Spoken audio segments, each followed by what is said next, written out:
that when Bob wakes up and he learns about this, he talks like the book starts talking about the existential crisis, because not only is he an AI, but he's also a copy of the original one. He's not the real Bob. He's a copy of Bob. So he's chapter 2, right? Bob 2.0. Yes.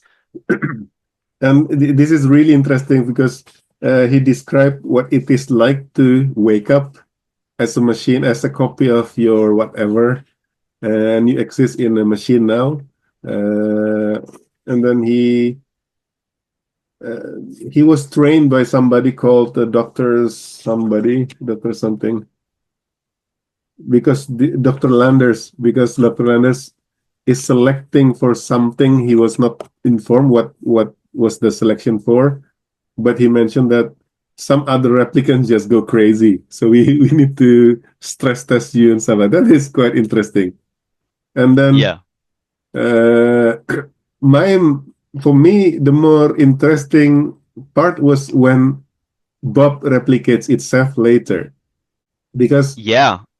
he suddenly Bob 1 to until 6, and then they start to have a name: Bill, Riker, Milo, Mario, and stuff like Homer. Homer. Yeah, Homer was the second Yeah. generation, and the third replication, I think. Yeah, yeah, correct. Correct. The thing that interested me was that this replication was suddenly having their own characteristics or their own temperament, but at the same time they share memories.